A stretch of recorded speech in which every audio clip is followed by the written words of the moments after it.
నోట్ల కష్టాలు చిన్న రైతుల్ని కూడా ఉక్కిరిబిక్కిరి చేసేస్తున్నాయి. అసలే మార్కెట్ పరిస్థితులు అమ్మబోతే అడవి కొనబోతే కొరివిలా ఉన్న తరుణంలో చిల్లర కష్టాలు వారిని మరింత ఇబ్బందులకు గురిచేస్తున్నాయి. ములుగులో రైతుల పాట్లపై మరిన్ని వివరాలు మా ప్రతినిధి వెంకట్ అందిస్తారు. పెద్ద నోట్ల రద్దయి దాదాపు నెల రోజులు దాటిపోయింది. గ్రామీణ ప్రాంతాల్లో ఆ ప్రభావం అన్నది ఇప్పుడిప్పుడే పడుతోంది. ముందుగా నగరాలు పట్టణాలకు పరిమితమైన ఆ ప్రభావం ఇప్పుడు గ్రామీణ ప్రాంతాల్లోకి నేరుగా చుచ్చుకొని వెళ్ళింది. నిజంగా 2000 రూపాయల నోటు కొత్త నోటు వీరికి అవగాహన ఉందా, లేక పాత 500, 1000 నోట్లను ఏ విధంగా చెల్లుబాటు చేస్తున్నారు ఒకసారి తెలుసుకునే ప్రయత్నం చేద్దాం. ప్రస్తుతం నేను ములుగు ఏజెన్సీలో ఉన్నాను. నా మధ్య కొంతమంది రైతులు ఉన్నారు. ఒకసారి మాట్లాడే ప్రయత్నం చేద్దాం. సార్ చెప్పండి, నిజంగా పెద్ద నోట్ల రద్దు ప్రభావం అనేది గ్రామీణ ప్రాంతాల్లో పర్టికులర్గా మీ ములుగు ఏజెన్సీలో ఏ విధంగా ఉంది? పెద్ద రద్దు ప్రభావం చాలా ఉంది. ఎట్లా ఉంది? ఎట్లా అంటే చిల్లర ఎఫెక్ట్ చాలా ఉంది సార్. లేబరు కూలీలకు డబ్బులు ఇవ్వడం కానీ ప్రస్తుతానికైతే ఎఫెక్ట్ అది మేజర్గా ఉంది.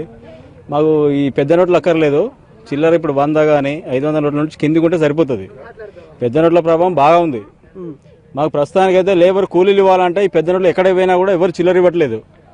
దానివల్ల మేము చాలా ఇబ్బంది పడుతాం. లేబర్ కూడా వాళ్ళు ఆగట్లేదు. వాళ్ళు కూడా రోజువారీ కూలీలే కదా, వాళ్ళకు కూడా ఇవ్వాలి కదా ఎప్పటికప్పుడు. వాళ్ళు ఆగట్లేదు. వాళ్ళకి చిల్లర ఇవ్వాలంటే చాలా ప్రాబ్లం అవుతుంది. ఈ లేబర్ వాళ్ళకి ఇబ్బంది అవుతుంది, ఇటు రైతులకు కూడా ఇబ్బంది అవుతుంది. వాళ్ళకి ఇవ్వాలంటే వీళ్ళ దగ్గర 2000 నోటే ఉంటుంది. అది ఏడికి పోయినా కూడా చిల్లర దొరకట్లేదు.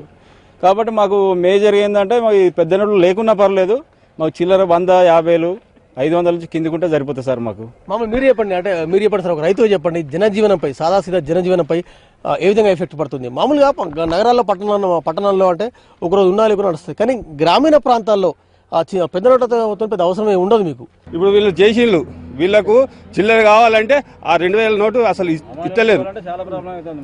అది ఎందుకంటే పెట్రోల్ బంక్లో పోయినా 500 పెట్రోల్ పోసుకుంటేనే మనకు చిల్లర ఇస్తారు. అందుకే దాన్ని 500 నోట్లు మోదాలే చేస్తే బాగుండు అని మేము అనుకుంటున్నాం. రైట్, మీరు పంట పండించారు, మార్కెట్కి వేస్తున్నారు, డబ్బులు నేరుగా మీ అకౌంట్లోకి వస్తున్నాయా లేకుండా మీ చేతికి ఇస్తున్నారా? అకౌంట్లకు అవి కూడా అకౌంట్లకు వస్తున్నాయి. అది మళ్ళీ చేతికి ఇస్తలేరు. మళ్ళీ మేము పోవాలన్నా కూడా 8 ఏళ్ళ దొరుకుతలేవు. వీళ్ళు ఇబ్బంది పడతారు. మేము మళ్ళీ పైసలు లేనట్టే ఎవరికో ఎక్కడ ఇవాళ పేపర్కి ఇచ్చిండ్రు ఎక్కడో దొరికినాయని. ఇవన్నీ వాళ్ళకు సంబంధించిన చేపట్టి రైతులను ఇబ్బంది పెట్టవలసి వస్తుంది. మీరు చెప్పండి బ్రదర్, ఏ విధంగా ఇబ్బంది పడుతున్నారు? పెద్ద నోట్ల రద్దు ప్రభావం అనేది ఏ విధంగా? చాలా ఇబ్బందికరం అవుతుంది. చాలా వ్యవసాయం పని చేస్తాను నేను, చాలా ఇబ్బందికరం ఉంది. ఈ డబ్బుల గురించి 2000 నోట్లు ఇచ్చడం వల్ల బాగా ఇబ్బందికరం అవుతుంది. చిల్లర కావాలి 100 నుంచి 500 నోట్ల వరకు ప్రాబ్లం ఇస్తే బాగుంటుంది. మీరు పొద్దున్న కష్టపడి పని చేస్తున్నారు, సాయంత్రం కూడా కనీసం ఏమైనా ఉపశమనం కోసం డబ్బులు వస్తున్నాయి? చాలా వరకు ఇబ్బంది పడతాను. మేము పొద్దుంతా పని చేసి రేపొద్దున మళ్ళీ పైసలు 2000 లోటు బ్యాంకు పోయి తెచ్చుకోవాలనుకుంటే లైన్లో పొద్దుంతా నిలబడితే 2000 రూపాయల లోటు ఇస్తారు. ఆ 2000 రూపాయల లోటుకు మేము పొద్దుంతా నిలబడి పట్టుకొచ్చుకుంటే మళ్ళీ తెల్లారి 2 రోజులు పడదాం చిల్లర ఇడిపించేసరికి. ఆ చిల్లర ఇడిపించి మేము కూలోళ్ళకి ఇచ్చేసరికి వాళ్ళు కనీసం ఏమైనా కూరగాయలు తెచ్చుకొని వండుకోవాలన్నా, ఇంటి చిల్లర ఖర్చులు పెట్టుకోవాలన్నా కూడా 2000 లోటును చూసుక బతకడమే తప్ప చిల్లర పెడదామంటే కడుపు చంపుకోవడమే అవుతుంది. ఎందుకంటే ఇక్కడ చిల్లర లేవు, మనం అక్కడ కొనుక్కుందామంటే పైసలు లేని ఆ వస్తువు ఎవరు మనకి ఇయ్యరు. మన దగ్గర ఉన్నది 2000 రూపాయలు. పెద్ద పేరు చెప్పుడు, చిన్న బతుకుడు. ఆ రకంగా ఉండడం వలన చాలా మంది రైతులు కానీ లేబర్స్ కానీ ఎవరైనా ప్రతి ఒక్కరు దాని విషయంలో మాత్రం చాలా నష్టపోతున్నారు సార్. ములుగు ఏరియాలో ఉన్నారు, ములుగు ఏజెన్సీలో ఉన్నారు. నిజంగా ఒక మహిళగా రైతుగా కాకుండా గృహిణిగా ఎట్లా ఇబ్బంది అవుతుంది? నిజంగా వంట ఉండడం కావచ్చు, కూరగాయలు కొనడం కావచ్చు, తర్వాత మిగిలిన వ్యవహారాల్లో ఎట్లా ఇబ్బంది అవుతుంది? చాలా ఇబ్బంది అవుతుంది సార్. ఏ విషయంలో కానీ కనీసం ఒక 10 రూపాయలు పట్టుకొని దుకాణంలోకి పోయి ఒక 5 రూపాయల జీలకర్ర తెచ్చుకోవాలనుకున్నా కూడా మళ్ళీ 5 రూపాయల బిల్ల కొరకైనా కూడా 2000 రూపాయల లోటే చూయించుడు అవుతుంది. మాకు 10 రూపాయల లోట్లు లేవు, 500 రూపాయల లోట్లు లేవు, 100 రూపాయల లోట్లు కూడా లేవు. కాదు, 100 నోట్లు చూసారు, 500 చూసారు, 2000 నోటు చూస్తే మీకు ఏమనిపిస్తుందమ్మా? ఇది 2000 నోటు పంపించడమే పెద్ద బాధాకరంగా ఉంది సార్. ఈ 2000 నోటు తీసేసి చిల్లర 500, 100 రూపాయల నోట్లు పంపించడం మాకు సేఫ్టీ ఉంటుంది సార్.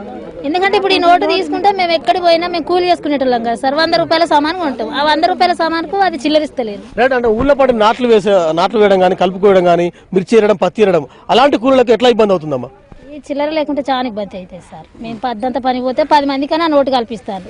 ఆ నోటు పట్టుకుని దుకాణం కడిపోతే వాళ్ళు చిల్లర ఇస్తలేరు. దానితో 10 రోజుల దాకా చిల్లరకే తిరుగుడు అవుతుంది సార్. రైట్ అమ్మ, మీరు చెప్పండి, మామూలుగా మహిళలు ఎట్లా ఇబ్బంది పడుతున్నారు? అదే 2000 రూపాయలతో మధ్యతరగతి కుటుంబాలు కానీ 4th క్లాస్ కుటుంబాలు ఎవరికైనా ఇబ్బందులు అవుతున్నాయి. కాకపోతే మరి మోడీ చేసిన పని అందరికీ మంచిదే అని చెప్పి ఎవరైనా మధ్యతరగతి వాళ్ళు కానీ ఎవరికైనా ఆ చర్య గురించి సంతోషపడే పడుతున్నారు. కాకపోతే 2000 నోట్లే వస్తున్నాయి బ్యాంకులో పోయినా కూడా కాబట్టి ఇబ్బందులు అవుతున్నాయి. మరి 500 కిలో ఉండాలి, ఒకరోజు పని చేయాలి వీళ్ళు. 500 రూపాయల నోట్లు రేపు వచ్చినాయి అని అంటారు కానీ అవి ఇంతవరకు రాలేదు. చాలా కష్టం అవుతుంది మధ్యతరగతి. మొత్తానికి పెద్ద నోట్ల ప్రభావం వల్ల పల్లెటూరులో చాలా మంది పస్తులు ఉండాల్సిన పరిస్థితులు ఏర్పడుతున్నాయి. రైతులు కావచ్చు, రైతు కూలీలు కావచ్చు, మహిళలు కావచ్చు, గృహిణులు కావచ్చు, ఏ వర్గాన్ని ఏ సెక్టార్ని కదిలించినా కూడా గ్రామీణ భారతావరణలో గ్రామీణ వాతావరణంలో అనేక వ్యయ ప్రయాసాలు కోరుస్తున్నారు. అంటే గ్రామీణ ప్రాంతాల్లో పరిస్థితి ఈ విధంగా ఉందంటే ఇంకా ఏజెన్సీ ఏటున్నారా లాంటి ఏజెన్సీలో పరిస్థితి మరింత భయానకంగా ఉందన్న వార్తలు కూడా వస్తున్నాయి. కెమెరా పర్సన్ రాంప్రసాద్తో వెంకట్, NTV, వరంగల్.